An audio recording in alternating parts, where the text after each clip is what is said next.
Fabien. Aujourd'hui on se retrouve pour un nouveau tuto sur le PVT pour aller vivre au Canada, les démarches à suivre et tout. Et donc aujourd'hui on fait l'étape numéro 3, l'assurance. Alors en quoi ça consiste, je vais vous le dire.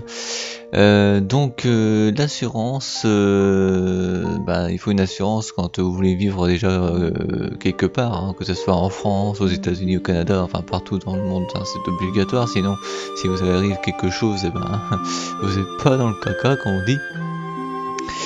Donc l'assurance, en raison du coût extrêmement élevé des soins pour les étrangers, il est vraiment recommandé et parfois même obligatoire de souscrire une assurance santé privée avant de partir au Canada. Dans le cas du PVT, l'agent d'immigration a le droit de vous refuser l'entrée sur le territoire canadien si vous ne lui fournissez pas une preuve d'assurance couvrant toute la durée de votre séjour.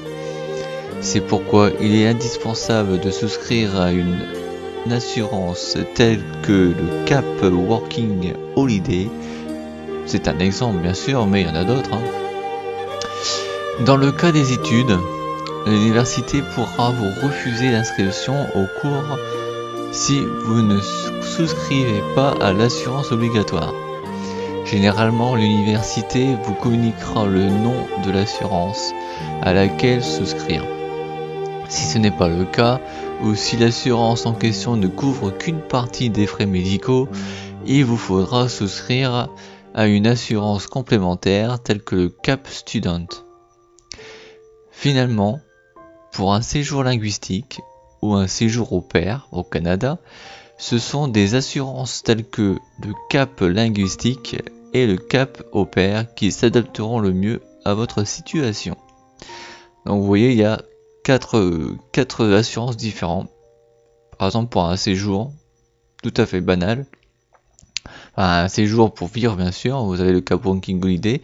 Si vous voulez étudier, c'est le Cap Student. Si vous voulez pour améliorer votre anglais machin, par exemple dans des écoles, il y a l'assurance Cap linguistique. Et si vous voulez faire fille au pair et tout ça au Canada, ça existe, il y a le Cap au pair. Voilà, donc c'était juste ce petit résumé des 4 assurances différentes qu'il existe. Une petite info pratique en tout cas qui pourrait certainement vous aider.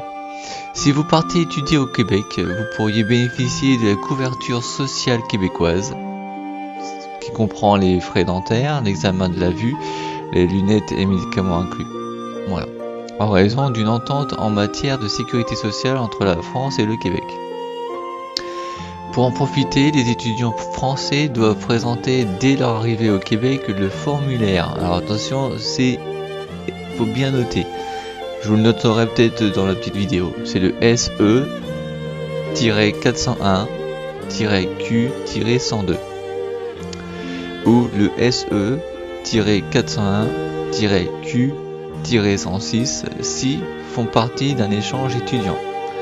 Et SE-401-Q-104 s'il effectue un stage non rémunéré en entreprise auprès de la Régie de l'assurance maladie au Québec, le RAMQ.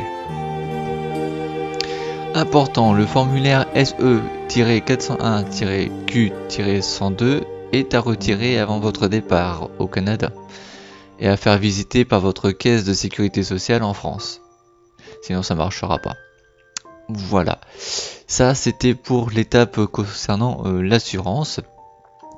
Donc on va passer maintenant au bonus, comme toujours, les bonus avec les 5 mots, mais là cette fois-ci il n'y aura pas 5 mots, mais il y aura juste 4 mots. 4 mots bien sûr, donc on y va. Alors quand les Québécois vont faire les courses, disent qu'ils vont faire les courses, eux ils disent qu'ils vont magasiner. Voilà, ça c'est le premier mot. Ensuite, pour dire une épicerie, pardon, excusez-moi, eux ils disent un dépanneur. Nous c'est quand même curieux parce que pour nous un dépanneur c'est quelqu'un qui dépanne une voiture quand on est en panne. Eux c'est une épicerie, voilà, c'est tout bête. Après pour 1 centime, c'est-à-dire 100, eux ils disent 1 sou, qui équivaut à cents noir, un Sense noir. Et enfin le dernier mot, un tableau d'affichage. Pour eux, ils disent un babillard. C'est une fusion entre baby-foot et billard. Non, je rigole, je plaisante. Babillard. Voilà, c'est quand même curieux de tous ces mots qu'ils utilisent là-bas comparé à nous, parce que des fois il y a certains mots, vous avez bien pu remarquer que des fois on pourrait en rigoler, mais il faut même pas se moquer des Québécois, parce qu'ils le prendraient sûrement mal, même s'ils sont courtois. Voilà, donc c'était l'étape numéro 3, avoir une assurance du Aries PVT. Je vais enchaîner sur l'étape 4. J'espère que cette vidéo vous aura plu. N'oubliez pas de mettre un petit pouce bleu si vous avez aimé, de mettre un commentaire si vous avez aimé, de vous abonner aussi, n'est-ce pas, hein, et puis abonnez vos proches aussi. Voilà, c'était Fabien d'Aries Life pour la version PVT tuto. Salut tout le monde et à la prochaine. Ciao, bye.